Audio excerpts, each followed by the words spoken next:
Olá, pessoal, tudo bem?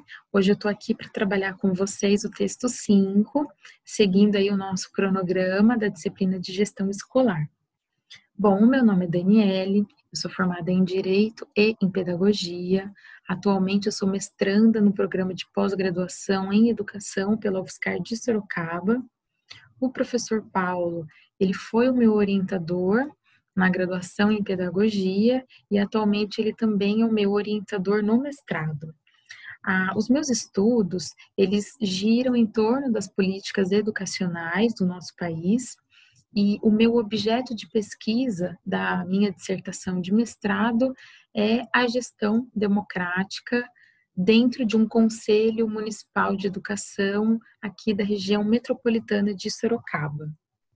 Bom, a partir das minhas experiências, eu espero poder contribuir um pouquinho aí com a formação de vocês, tudo bem? Bom, o nosso texto, ele é intitulado Gestão Escolar Democrática, Fundamentos Legais, Desafios e Perspectivas. Esse texto foi elaborado por 3 professoras, professora Vânia, do estado de São Paulo, professora na Uniso, Universidade de Sorocaba, e as professoras Ashlene e Deise, ambas do estado do Amazonas. Bom, o texto é um texto bem curtinho, ele traz um contexto, né, bem objetivo sobre a gestão democrática, uma discussão ali a respeito dos desafios e das perspectivas, e conversando com o professor Paulo, a gente pensou em abordar para vocês, né, na verdade, ampliar a discussão para outros contextos que envolvam a gestão democrática, tá? Então, basicamente, a gente vai falar dos fundamentos legais, ou seja, né, dos documentos normativos de previsão desse princípio da gestão democrática.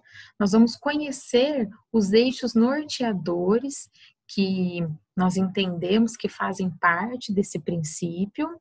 Vamos também discutir os elementos constitutivos, falando um pouco dos indicadores de qualidade dentro desse processo da gestão democrática. E aí a gente finaliza com os desafios, as perspectivas que temos, né, em relação a esse princípio, tá? Bom, tomando por base a nossa Constituição Federal, eu queria só recapitular um pouquinho na questão do tempo com vocês o seguinte: após muitos anos aí de ditadura militar no nosso país, o final da década de 80 é marcado por um fato muito significativo em todo o contexto do nosso país, que é a promulgação da Constituição datada aí de 1988. Então, a partir de todo esse período aí que a gente viveu, a gente se depara aí com um processo, né, de redemocratização no país, e aí a Constituição Federal, ela vem como uma mudança muito significativa em todos os contextos e no caso da educação, que é o que nós vamos discutir aqui. Em seu artigo 1º da Constituição, nós temos o seguinte texto: a República Federativa do Brasil, formada pela união indissolúvel dos estados e municípios e do Distrito Federal, constitui-se em Estado democrático de direito. Esse texto ele continua, tá? Mas a gente parou por aqui para chamar a atenção para vocês nesse conceito de Estado democrático de direito. E aí, quando a gente chega no parágrafo único desse artigo, eles nos diz o seguinte: todo poder emana do povo, que o exerce por meio de representantes eleitos ou diretamente nos termos desta Constituição. Então, eu grifei aqui todo poder emana do povo, porque eu acho que é isso que é interessante a gente gravar em relação ao que a gente diz sobre o Estado Democrático de Direito. Então, quando a gente fala sobre isso, a gente está falando de um conceito de Estado em que todo o território nacional é regido por leis que devem atender ao interesse comum da sociedade. E aí, cuidado que eu não estou dizendo que deve atender ao interesse da maioria, mas sim ao interesse comum. Porque quando a gente se atenta ao fato de atender a maioria, a gente deixa de lado a minoria. E isso é errado diante de um pensamento democrático, né, digamos assim. Então, resumidamente, a gente entende aí as leis que vão atender ao interesse comum, obviamente aí entrando em consenso, né, pensando num consenso entre as partes. Então essas leis, elas são criadas pelo povo e para o povo, respeitando sempre a dignidade humana. Então, quando eu digo pelo povo, eu estou querendo dizer que nós vivemos numa democracia que nós chamamos de representativa, ou seja, nós elegemos pessoas para que nos represente, tá? Então não deixa de ser a ideia de que também nós estamos ali agindo meio que de forma indireta, mas na criação das nossas leis. Então a gente precisa pensar um Estado democrático de direito nos remetendo à ideia da soberania popular, ou seja, o poder, ele emana do povo. Essas leis, elas existem para que a gente consiga viver em sociedade, né, em cumprimento das leis, na ideia de manter uma ordem social, né? Portanto, toda vez que a gente ouvir Estado Democrático de Direito, a gente tem que lembrar dessa questão da soberania popular, tá? E aí, uma das principais características que a gente tem aí do Estado Democrático de Direito, que todo mundo já viu, já sabe como que funciona, é a questão da separação dos poderes. Então, por exemplo, nós temos aí o poder legislativo, o poder executivo e o poder judiciário.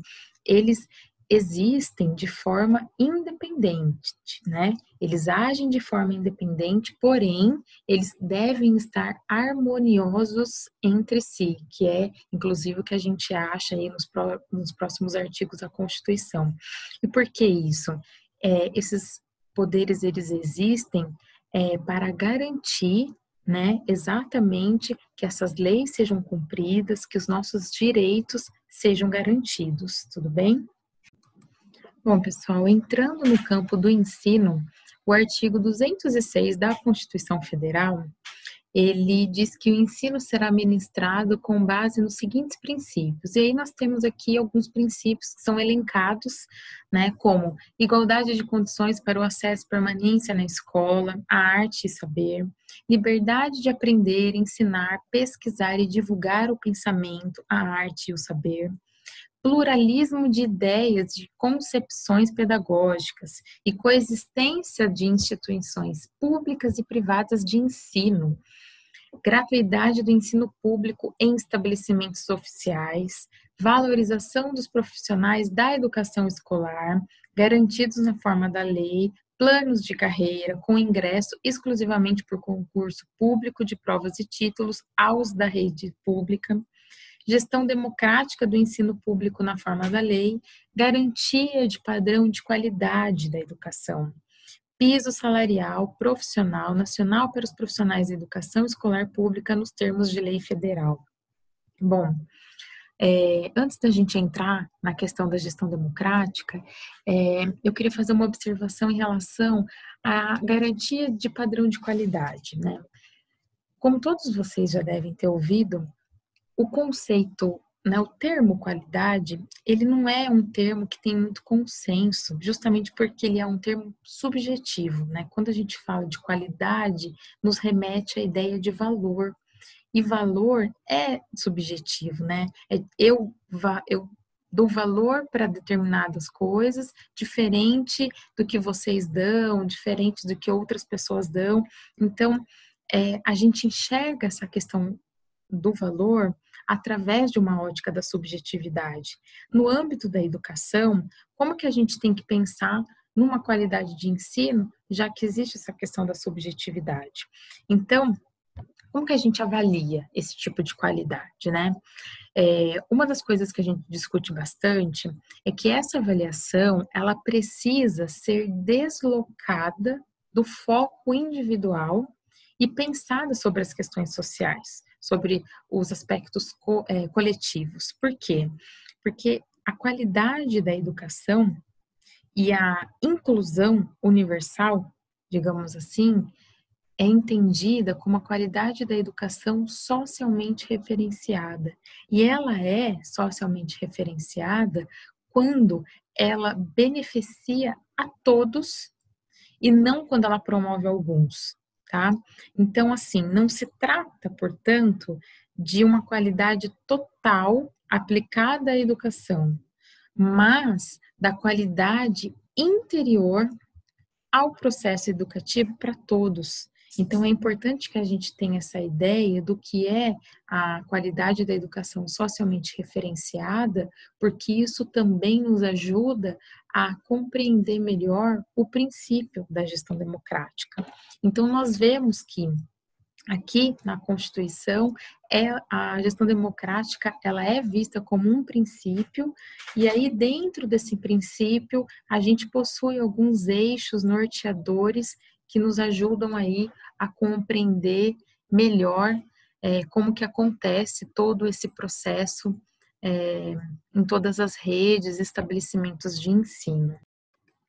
Bom, nós vimos a previsão da gestão democrática na Constituição Federal e agora nós vamos discutir um pouquinho sobre a previsão na Lei de Diretrizes e Bases da Educação Nacional. É a Lei 9394/96. Bom, antes de falar um pouquinho disso, é importante que a gente tenha em mente o seguinte: a Constituição Federal, ela é uma lei maior que vai dar base para que surjam outras leis no nosso território nacional.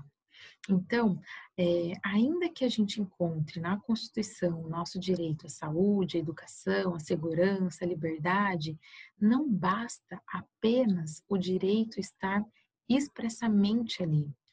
É necessário que ele esteja organizado, sistematizado, numa nova legislação, para que a gente tenha aí como base princípios para a gente entender, para a gente seguir. Então, é o caso, por exemplo, na área da educação, da LDB, que a gente traz aqui, lembrando que outras leis educacionais já existiram antes mesmo da Constituição Federal, mas como é uma Constituição vigente e também uma legislação vigente, a gente está nos aqui referindo, né, tendo como contexto essa legislação. Então, o que é a LDB? A LDB ela é uma lei que veio para reafirmar o direito à educação que já é garantido na Constituição Federal, mas que ela estabelece, então, princípios da educação e os deveres do Estado em relação à educação escolar pública.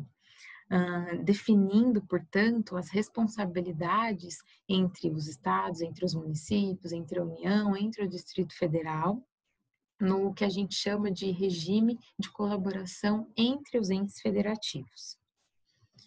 Bom, o artigo 1º da LDB, ele traz o seguinte: a educação abrange os processos formativos que se desenvolvem na vida familiar, na convivência humana, no trabalho, nas instituições de ensino e pesquisa, nos movimentos sociais e organizações da sociedade civil e nas manifestações culturais.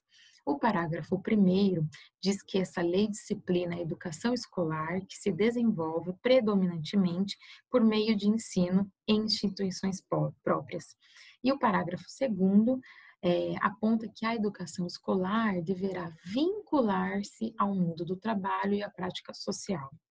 Então, vejamos, a educação aqui, ela é exposta de uma forma que ela não acontece apenas dentro da escola, ela acontece desde dentro da nossa casa. Então, a partir do desenvolvimento da família, na convivência com todas as pessoas, seja no trabalho, seja em casa, seja na escola, seja em outros espaços, tá?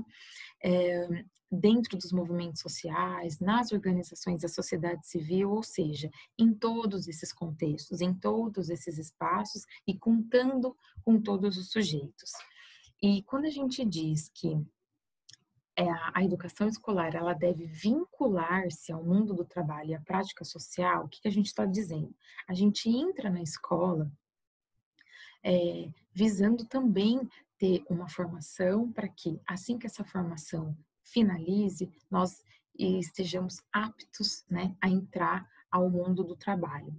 E também a prática social, por quê? Prática social a gente entende como uma maneira assim recorrente da gente poder se organizar enquanto sociedade. E isso envolve a questão da gente agir conforme os nossos deveres e conforme os nossos direitos, pensando no nosso desenvolvimento humano, nas nossas potencialidades, enfim. E na questão da educação, por exemplo, essa prática, ela pode ser pensada como uma forma de transformar a sociedade. Então, a partir do momento que nós vamos nos desenvolvendo enquanto seres humanos, enquanto a gente nos reconhece como sujeitos históricos de todo esse processo, a gente consegue pensar numa transformação da sociedade, uma forma da gente conseguir superar as contradições que nelas são existentes. Bom, seguindo aí um pouquinho adiante na LDB, nós temos no artigo 3º que o ensino será ministrado com base nos seguintes princípios. E aí vocês vão perceber que eles são muito parecidos com os princípios que nós vemos na Constituição Federal, e o que tem de diferente aqui é o inciso 4º, que é respeito à liberdade e apreço à tolerância, o quinto, que é a coexistência de instituições públicas e privadas de ensino, ou seja, há o reconhecimento de que elas existem sim de formas separadas, por conta da sua natureza de administração, né? Mas elas devem coexistir, por quê? Porque o processo de ensino-aprendizagem, ele tem que seguir junto, né? Independente da natureza das suas instituições. Nós temos a valorização da experiência extracurricular, a vinculação entre a educação escolar, o trabalho e as práticas sociais, que é o que acabamos de ver no artigo 1º, a consideração com a diversidade étnico-racial, garantia do direito à educação e à aprendizagem ao longo da vida. E como a gente destacou aqui, a gestão democrática do ensino público na forma desta lei e da legislação dos sistemas de ensino. Portanto, em mais uma legislação, nós vemos aí que a gestão democrática está contemplada, né? E aí a gente pensa o seguinte, tá, mas a gente está falando de gestão e o que a gente pode entender, né, como a gestão democrática? E aí eu chamo a atenção de vocês para 3 eixos que são de extrema importância para que a gente conheça, porque eles são eixos que formam, que se unem e formam aí, portanto, o que nós chamamos de gestão democrática. Então, nós temos a descentralização, e aí vem aquela ideia mesmo de você delegar funções, tá? De maneira assim, uma maneira mais genérica seria isso. Então, quando a gente pensa que uma pessoa guarda para si todas as funções de um determinado lugar, a partir do momento que ela delega funções que eram apenas dela para outras pessoas, a gente está pensando numa descentralização de funções, portanto, uma descentralização de poderes. Então, nada mais é do que esse desmembramento, vamos dizer assim, essa delegação de funções. Então, vamos pensar na escola. Imaginem um gestor na figura do diretor pedagógico, ele podendo desmembrar as funções dele, ele podendo delegar para outros sujeitos dentro do espaço escolar, seja para os professores, seja para os seus coordenadores, seja para os próprios alunos, seria mais ou menos essa ideia, tá? E quando a gente pensa nessa questão da descentralização, ou seja, eu estou tirando a centralização do poder de uma pessoa, de um indivíduo, de um sujeito, né, e passando, dividindo para outras pessoas. Isso quer dizer que essas outras pessoas, esses outros sujeitos, também terão autonomia para trabalharem, para se organizarem dentro aí dos seus respectivos espaços, as suas instituições de ensino. Então, a descentralização, ou esse eixo de descentralização, automaticamente puxa o outro eixo, que é a autonomia, né? Então, se eu estou delegando uma função a você, eu estou dando autonomia para que você desenvolva essa função. Isso é de extrema importância. E essa autonomia, né, o fato dos novos sujeitos aí inseridos terem essa função, dá a eles também a chance deles se organizarem, utilizando-se de seus colegiados e as relações entre a comunidade interna e externa como os veículos assim que eles têm para as suas tomadas de decisões. E o terceiro eixo, eu costumo dizer que ele pode ser entendido como uma articulação dos dois primeiros, ou seja, uma articulação da descentralização e da autonomia, que é o que nós chamamos de participação. Ou seja, a participação, ela articula esses dois eixos anteriores, sendo, portanto, a principal ferramenta da mobilização para a gente alcançar os objetivos da sociedade civil, que no caso da educação, os objetivos aí de uma gestão mais democrática, uma gestão participativa. Então, veja, de forma muito resumida, pessoal, não tem como nós falarmos de gestão democrática se nós não termos em mente o que é a descentralização, a autonomia e a participação. Não tem como a gente pensar num processo democrático onde as pessoas não têm autonomia para desenvolver as suas funções, não são ouvidas, não participam daquilo que elas podem participar e que devem participar, tá? E que as suas funções acabam sendo tão importantes quanto daquelas que geralmente ao longo do tempo sempre teve ali a centralização do poder. Então, seria mais ou menos essa visão para que fique um pouco mais claro, assim, para que a gente dê andamento agora nas próximas partes do texto, tudo bem? Bom, pessoal, depois de a gente ter discutido um pouquinho sobre os eixos norteadores da gestão democrática, né, dando uma ênfase na participação, justamente por ela ser responsável por articular os outros dois eixos, nós vamos falar dela na gestão escolar, a partir do que a LDB traz para a gente, tudo bem? E aí, no artigo 12, a gente vê que os estabelecimentos de ensino, respeitadas as normas comuns e as do seu sistema de ensino, terão a incumbência de algumas coisas. Nós destacamos aqui duas que tem tudo a ver com o momento da nossa discussão. Então, por exemplo, o primeiro é elaborar e executar a sua proposta pedagógica. O que que a gente lembra disso? Do nosso projeto político-pedagógico, né? O que que cada escola se propõe a fazer, a desenvolver.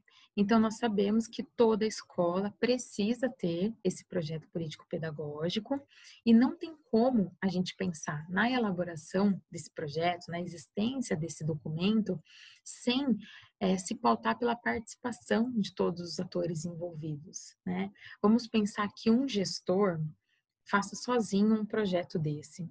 Obviamente que o olhar do gestor é de extrema importância, né, para a vida da escola, para a rotina da escola, mas não é um olhar suficiente, porque a gente tem que partir do pressuposto que cada um tem uma perspectiva diferente daquilo que acredita que é o processo de ensino-aprendizagem. Então, se a gente quer atender a demanda de uma comunidade escolar, a gente precisa que as pessoas envolvidas nessa comunidade participem. Por quê? Porque o aluno tem um olhar, o professor tem um olhar, os demais funcionários da escola têm o olhar deles, a comunidade externa, e é justamente a partir desses diferentes olhares, dessas perspectivas, que consegue chegar o mais próximo possível do que de fato essa comunidade precisa. Por isso que a participação aqui ela é de extrema importância para que a elaboração desse projeto político-pedagógico realmente faça sentido e consiga atingir as finalidades que lhes são necessárias. A outra questão que nós trazemos aqui é a questão de assegurar o cumprimento dos dias letivos e horas-aula estabelecidas. Então, vejam, para tudo a gente precisa ter um cronograma para desenvolver. Então, pensando que dentro da elaboração, né, de toda uma proposta pedagógica, existem as atividades para serem desenvolvidas, a gente precisa pensar que tem que ter um tempo, né, para que essas atividades consigam se desenvolver. E aí a gente encontra lá no artigo 24 dessa mesma lei o tempo estipulado para isso. Então, na educação básica, trazendo aqui para os níveis de fundamental e médio, é, ela será organizada de acordo com as seguintes regras comuns. E aí, no inciso 1, tem a carga horária mínima anual de 800 horas, distribuídas num período de 200 dias letivos, excluídos daí os dias que são aplicados os exames finais, caso eles precisam acontecer. Então, vejam, por lei, nós temos uma carga horária mínima e uma quantidade mínima de dias letivos para que as atividades pedagógicas sejam desenvolvidas. E aí, por conta, né, de estarmos vivendo um período atípico causado aí pela pandemia do coronavírus, recentemente foi publicada uma lei de número 14.040 de 2020, que está aí na tela para vocês, que altera momentaneamente, tá? Essa exigência mínima aí da carga horária e dos dias letivos. Então, o que tem nessa alteração da lei? As escolas, os estabelecimentos de ensino, eles foram dispensados a cumprir os 200 dias letivos por conta, né, dessa questão do isolamento social que estamos enfrentando há alguns meses, desde março mais ou menos, porém mantiveram o cumprimento da carga horária. Só que esse cumprimento da carga horária, ele é discutido, ele pode, né, ser discutido entre os estabelecimentos de ensino, juntamente com os conselhos escolares e até mesmo com as secretarias municipais de educação, de forma que entrassem num consenso para aquilo que fosse o melhor, pedagogicamente falando, tanto para a escola quanto para os alunos, tá? Então, bom, eu pesquiso um Conselho Municipal de Educação aqui da região metropolitana de Sorocaba, e essa discussão foi feita a partir de todos os diretores das escolas, né, que conversaram com os atores das suas escolas e aí, a partir disso, levaram para o Conselho Municipal de Educação aquilo que eles, por bem, acharam que seria mais justo, que tivesse mais equilíbrio diante dessa situação, e junto com o secretário de Educação do município, conseguiram aí formar uma comissão de pessoas para que ajudassem, né, assessorassem as escolas ao cumprimento dessa carga horária, dentro aí dessa situação atípica. E além desses dois que a gente comentou aqui, nós temos outros meios, como velar pelo cumprimento do plano de trabalho de cada docente, prover meios para a recuperação dos alunos de menor rendimento, articular-se com as famílias e a comunidade, criando processos de investigação, perdão, de integração da sociedade com a escola, informar pai e mãe ou aqueles responsáveis legais pelos alunos sobre a frequência dos mesmos e dos seus rendimentos, né, bem como sobre a execução da proposta pedagógica da escola. Aqui a gente consegue perceber o cuidado do anúncio da proposta da escola, né? A tentativa de uma participação a partir do momento que a gente, enquanto gestor, diretor, professor, consegue ter acesso aos pais, aos alunos e consegue ter espaço, abertura para falar sobre a proposta da escola, a gente está tentando aí participá-los de todo esse processo. Notificar também o Conselho Tutelar do município a relação dos alunos que apresentem quantidade de faltas acima de 30% do percentual permitido em lei. Vejam que, por conta de ter estabelecido na lei, igual nós vemos aqui no artigo 24, o tempo, né, exigido para que as escolas desenvolvam suas atividades, qualquer escola que tiver algum aluno que tenha falta além do permitido é obrigado a noticiar o conselho tutelar do município para que este tome as medidas necessárias, tá? Promover medidas de conscientização, de prevenção e de combate a todos os tipos de violência, especialmente a intimidação sistemática, que nós chamamos de bullying, no âmbito das escolas. Estabelecer ações destinadas a promover a cultura de paz nas escolas e promover ambiente escolar seguro, adotando estratégias de prevenção, enfrentamento ao uso ou dependência de drogas.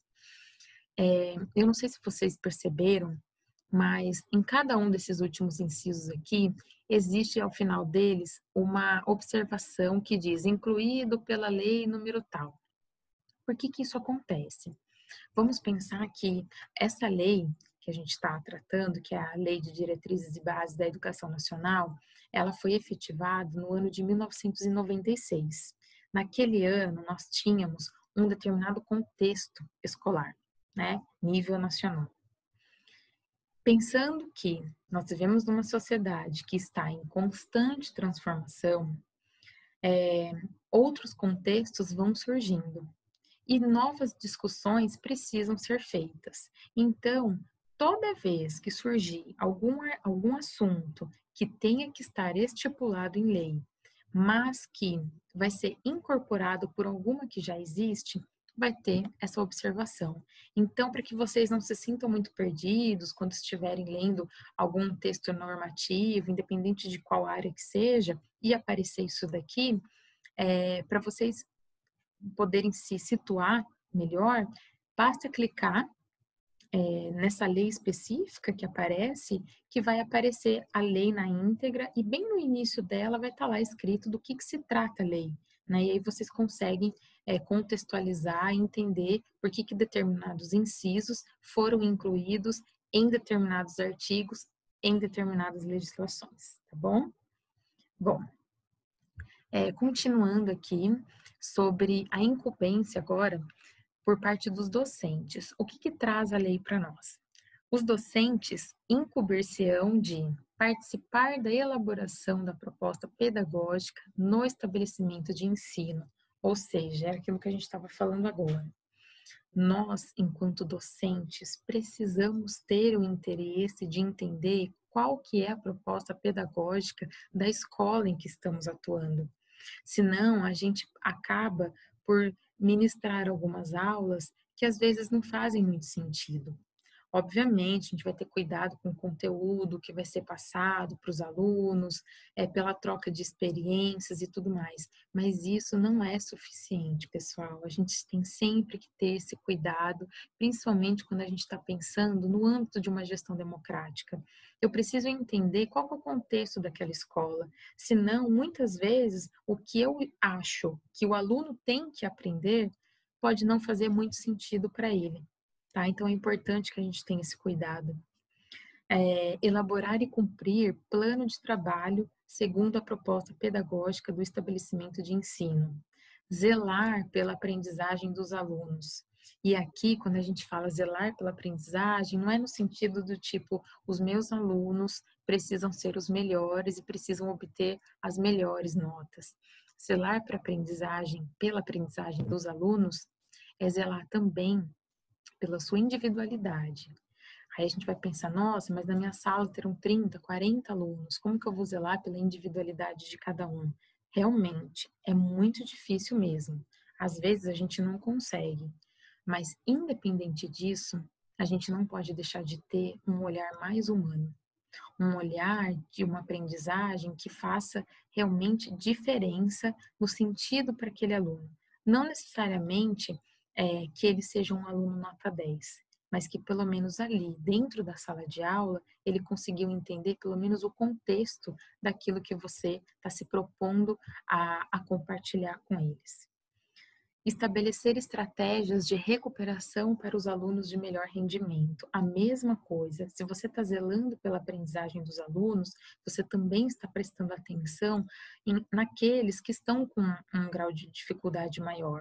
E aí, a partir disso, a partir das dificuldades, a gente tentar pensar em formas de minimizar esses problemas. Obviamente, a gente não vai conseguir atender a todos os tipos de dificuldade, mas se a gente tiver esse olhar diferenciado, a gente vai conseguir pelo menos avançar um pouquinho com esses alunos. Bom, ministrar os dias letivos e horas-aula estabelecidos, além de participar integralmente dos períodos dedicados ao planejamento, à avaliação e ao desenvolvimento profissional. Eu costumo dizer que tem muita gente que acha que ser professor é uma coisa mais fácil, né? É uma profissão um pouco tranquila. Acho que muitos de vocês aqui já ouviram, né? Algumas pessoas dizerem essas coisas. E aí eu fico pensando, imagina a nossa rotina, além de ministrar as aulas dentro daquele período que nós vemos no artigo 24, as horas-aulas estabelecidas, além de tudo isso, a gente tem que ter um tempo de planejar essas aulas, de pensar em como vamos ministrar para os nossos alunos, e aí vocês vão perceber que a gente não pode ter um plano apenas, nós temos que ter um plano A, plano B, plano C, porque às vezes a gente se programa para uma coisa, a gente chega na sala de aula e os alunos estão de outra forma, e você precisa se adequar àquilo para realmente a aula prosseguir, enfim, é uma coisa extremamente difícil. A questão da avaliação, além da gente pensar na aula, além da gente planejar atividades, a gente também planeja uma avaliação. Planejar uma avaliação é pensar, poxa vida, o que o aluno precisa de fato aprender? De que forma que ele está respondendo aquilo que é necessário aprender de determinado assunto, né? E com tudo isso, a gente também precisa pensar no nosso desenvolvimento profissional. Ou seja, quando todas as vezes que a gente ouvir alguém dizer que é uma atividade fácil ser professor, a gente pensa nisso tudo e fala assim, bem, não é bem assim, a gente precisa conversar a respeito. Bom, colaborar com as atividades de articulação da escola, com as famílias e com a comunidade. Isso também envolve a questão da participação, né, na elaboração do projeto político-pedagógico. Quando a gente pensa no que a comunidade precisa, qual que é a sua demanda, a gente consegue entender e aí, a partir disso, tentar planejar, né, atividades que articulem aí tanto a escola quanto as famílias e toda a comunidade ao seu redor. Bom, no artigo 14, nós temos que os sistemas de ensino definirão as normas de gestão democrática do ensino público na educação básica, de acordo com as suas peculiaridades e conforme os seguintes princípios. E aí temos novamente a participação aparecendo aqui, que é a participação dos profissionais da educação na elaboração do projeto pedagógico da escola, como a gente já discutiu a importância, e a participação das comunidades escolar e local em conselhos escolares ou equivalentes. Pessoal, esses conselhos escolares, a gente pode entender a nível de escola, como o Grêmio Estudantil, por exemplo, né? Não deixa de ser um conselho. A nível municipal, a gente tem os conselhos municipais de educação, o conselho do Fundeb, enfim. Por que eu estou falando isso? Esses conselhos, eles partem de um pressuposto que eles são espaços que devem ser públicos e que eles atuam como um ambiente de articulação. Entre quem? Entre as pessoas envolvidas ali no processo de ensino, entre outros poderes, no caso, por exemplo, do Conselho Municipal de Educação. O que é esse espaço? É um espaço, é um órgão mediador entre as relações do poder público e da sociedade civil no âmbito educacional, visando sempre aí atender a demanda educacional do município. E isso acontece também, a gente pensa, a nível de instituição de ensino. Esses conselhos escolares acontecerão da mesma forma. Então, eles têm que ser ocupados por pessoas que representem ali cada parte, né, do processo de ensino, ou seja, tem que ter aluno, tem que ter professor, tem que ter alguém da merenda, tem que ter alguém da secretaria, tem que ter alguém da comunidade externa, tem que ter representantes de pais e alunos. Por quê? Porque são nesses espaços que são discutidos, né, as demandas, as necessidades, a tudo que acontece na escola, e assim a gente consegue cada vez mais ir fechando aí a ideia de uma gestão democrática dentro daquilo que a escola precisa, necessita, à luz do que a gente viu na Constituição Federal e na Lei de Diretrizes e Bases. Bom, nós vamos entrar agora na gestão democrático-participativa da escola e, basicamente, nos elementos para a sua compreensão. Bom, pessoal, e quais são esses elementos? Nós trazemos aqui gestão de resultados educacionais, gestão de pessoas, gestão participativa, gestão de serviços e recursos, gestão pedagógica. No que tange aí a gestão de resultados educacionais, a gente coloca assim, indicadores de qualidade no sentido de fazer questionamentos, né? Esses questionamentos que vocês estão vendo aí, eles servem para direcionar, né, o trabalho, o desenvolvimento dentro da escola, a partir da sua gestão. Então, são questionamentos em torno da avaliação do projeto pedagógico, ele tem sido analisado? Os objetivos que foram alcançados, os problemas que foram enfrentados, eles estão sendo discutidos? O rendimento escolar, a frequência escolar, tudo isso tem sido registrado, né? Tem sido discutido estratégias a partir dos registros sobre como serão enfrentados esses problemas. Uso dos resultados de desempenho escolar. Esses resultados eles estão sendo usados de forma comparativa de outros para pensar em novas políticas para a escola ou até mesmo pensando a nível estadual, a nível nacional. Existe algum mecanismo de saber como que está a satisfação dos alunos, dos pais, dos professores e demais funcionários da escola? Existe uma transparência e divulgação desses resultados? Gente, transparência é uma palavra que precisa sempre estar presente no princípio da gestão democrática. Aí nós temos a gestão participativa, mais questionamentos para direcionar aí o trabalho. E o que a gente pensa dentro da gestão participativa? Sobre o projeto pedagógico, ele tem sido formulado anualmente, tem tido a participação de todos os segmentos da comunidade escolar, a avaliação participativa, atuação dos colegiados. Os colegiados, eles estão existindo, eles estão participando das tomadas de decisões da escola, a integração escola-sociedade. Existem projetos na escola em que ela pode ser aberta aos finais de semana, em que haja uma aproximação da comunidade externa com a comunidade de fato ali da escola, existe essa interação, comunicação e informação. Os canais de comunicação da escola, eles têm conseguido dar conta de passar todas as informações necessárias? Organização dos alunos.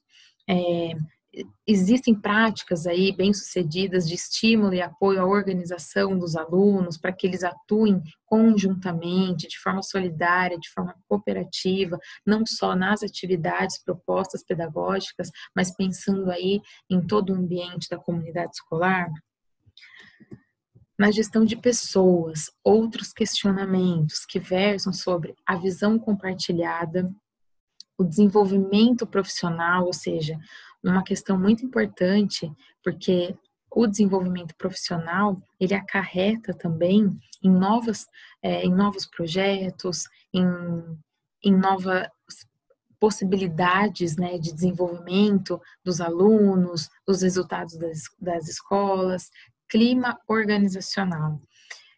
Não tem como a gente fazer minimamente um planejamento, propor novas estratégias se não existe um clima organizacional na escola. Isso é extremamente importante. A avaliação do desempenho, observação de direitos e deveres, a escola, a comunidade, elas têm sido orientadas a respeito de toda a legislação educacional? Existe essa comunicação entre gestão, entre docentes, entre alunos, entre comunidades, para entender de fato quais são os direitos e quais são os deveres de cada um? Valorização e reconhecimento. Gente, é muito gratificante quando nós, professores, alunos, demais funcionários, temos o nosso trabalho reconhecido, nosso trabalho valorizado. Isso é de extrema importância. Se daqui a algum tempo vocês estiverem aí ocupando cargos de gestão, pensem que isso também faz parte do trabalho. Reconhecer o trabalho do outro, valorizar o trabalho do seu aluno, do seu professor, dos demais funcionários da escola, isso motiva a gente a trabalhar num processo que é tão complexo, né? Como esse que é o processo de ensino e de aprendizagem dentro das escolas. Na gestão de recursos e serviços, novos questionamentos aí norteadores em relação à documentação e registros escolares. Existe essa documentação? A escola tem feito de forma organizada? A escola tem registrado os diários de classe, as estatísticas, atendendo aí a comunidade naquilo que ela precisa? Utilização das instalações. As instalações das escolas, elas estão de acordo com aquilo que a escola precisa? Preservação do patrimônio. A escola, né, o espaço, ele tem sido bem cuidado, e aí não é só responsabilidade de um ou outro setor, é responsabilidade de todos aqueles que utilizam a escola. Interação escola-comunidade, nós já conversamos sobre isso. Existe essa interação? Existe um apoio em comum entre essa relação? Captação de recursos. São buscadas formas alternativas para criar e obter recursos de forma que atenda aí algumas prioridades, né, dentro das escolas. Gestão de recursos financeiros. Questão financeira sempre é um problema se tratando de escola pública, né? Faltam recursos, né? É a realidade que nós sabemos que existe. Então, existe uma transparência do setor que é responsável pela distribuição desses recursos. Além da transparência, da prestação de contas, existe a participação efetiva de todos para decidirem as prioridades da escola para que esses recursos sejam utilizados.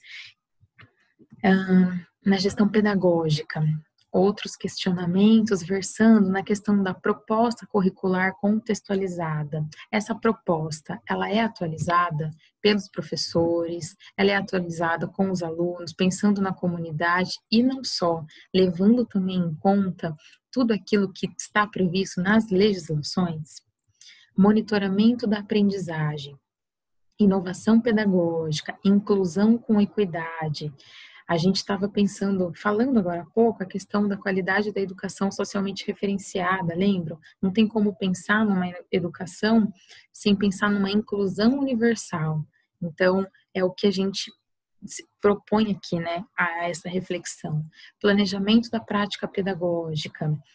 Ela tem sido planejada? Vocês estão tendo um apoio para isso? Organização do espaço e tempos escolares. Esses horários das escolas, os ambientes, eles estão sendo organizados de forma que todos consigam usufruir, né, desfrutar dos espaços, das atividades propostas, extracurriculares. Então, vejam, é uma série de fatores que precisam estar articulados, tá? Partindo sempre de uma organização, de uma sistematização e, pessoal, como sempre a gente fala, se tratando de gestão democrática, da participação de todos. Se todos compreendem, basicamente, aqueles eixos que a gente conversou, descentralização, autonomia e participação, já facilita muito para que todo o processo seja contemplado dentro da instituição de ensino. Bom, e finalizando a parte aqui da nossa discussão, a gente tem a dimensão de engajamento da gestão democrático participativa como ato político. E aqui como ato político e não partidário, tá, pessoal? Bom, a participação que nós falamos bastante na questão da vez, do voto e da voz das pessoas. A transparência e o pluralismo das ideias, né? A transparência na prestação de contas, nas atitudes, a decisão e escolhas democráticas dos pares frente aos interesses da comunidade, aquilo que também falamos ao atendimento dos interesses comuns, né? Funcionamento dos conselhos escolares. Extremamente importante que esses conselhos aconteçam, seja os conselhos de dentro da escola, seja os conselhos de nível municipal, de nível estadual, de nível nacional. Por quê? Porque é dentro desses conselhos, dentro desses espaços públicos, que há a discussão daquilo que nós chamamos de demanda educacional, né? O município precisa, o que a escola precisa, o que o Estado precisa. É dentro desses espaços que ocorrem esses debates. Descentralização da dimensão pedagógica, financeira e administrativa. Também vimos que esse eixo é de extrema importância porque ele consegue igualar melhor as funções e o comprometimento de cada um dos envolvidos. E a defesa do direito à educação, um direito garantido constitucionalmente, como vimos também pela Constituição Federal. Bom, e aqui, mapeando mais ou menos para fixar para vocês os eixos norteadores, né, da gestão democrática, então nós começamos lá com a questão da descentralização, pensando no compartilhamento da gestão em suas distintas fases, e a partir disso, dando autonomia para os sujeitos envolvidos, né? Esses sujeitos, eles terão uma proatividade, tá? Porque a partir do momento que eles se reconhecem dentro do processo, eles agem, né? Eles se tornam ativos. E quando temos esses dois eixos aí articulados, a participação é de fato efetiva. E aí a gente encontra um engajamento coletivo, né? E é claro que nunca é nada muito perfeito. É através de conflitos e consensos que a gente consegue discutir, debater para aquilo que for melhor, pensando na qualidade da educação. E tudo isso acontecendo num clima organizacional, porque é o que exige para a gente ter as finalidades, os objetivos atendidos, existir a transparência nas ações, o respeito com os outros, o comprometimento das nossas ações e das nossas propostas, a alteridade, o nosso protagonismo e a mediação de conflitos. Dessa forma, pessoal, a gente consegue mapear um pouquinho para vocês do que nós entendemos de gestão democrática, pensando aí nas atividades meio e as atividades fim da educação. E para finalizar, a gestão democrático-participativa é fruto de conquistas, de lutas sociais e políticas e não de outorga. Portanto, a luta de uma escola para todos no Brasil ainda é uma aspiração. Entendemos que quando a imobilização social se justifica por concessões e rearranjos históricos das mesmas, há que levantar vozes em seu despertamento, porque a justiça social e os processos de não exclusão não são resultantes de medidas outorgadas, mas de conquistas. Por meio de uma contra-internalização provocada pela educação, por meio da emancipação concreta da sociedade e do homem, poderemos reunir a dimensão necessária de emancipação, libertação, justiça social, humanização e universalização das construções sociais, rompendo definitivamente com o ordenamento da teoria do sociometabolismo do capital na atualidade sob a denominação de neoliberalismo. Então, pessoal, eu finalizo a aula de hoje agradecendo a todos, né, por essa oportunidade, por toda a troca de conhecimento, de experiências que estamos tendo aí ao longo da disciplina, e deixar aqui para vocês um pouquinho daquilo que eu estudo, né, um pouquinho daquilo que eu pesquiso, e pedir para que vocês reflitam sobre a gestão democrática nesse sentido de que é o que a gente precisa para o ensino público, é uma forma da gente conseguir atingir os interesses comuns da sociedade, né, de forma mais igualitária, de forma mais solidária, de forma mais justa. E pensar que é muito importante a gente lutar por uma gestão democrática, ainda que no começo pareça uma coisa um pouco distante, mas que, tendo a compreensão do que de fato ela significa, aos poucos, em pequenas atitudes diárias, né, no nosso trabalho enquanto docente, a gente conquiste esse tipo de gestão democrática, né? Em todos os espaços aí educacionais que a gente passar. E por quê?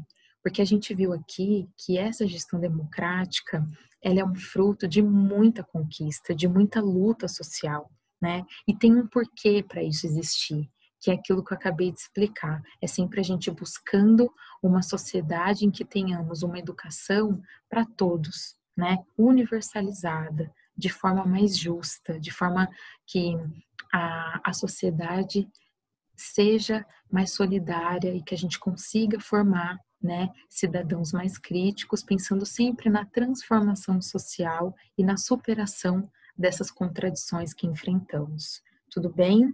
Eu agradeço a todos e finalizo a aula de hoje.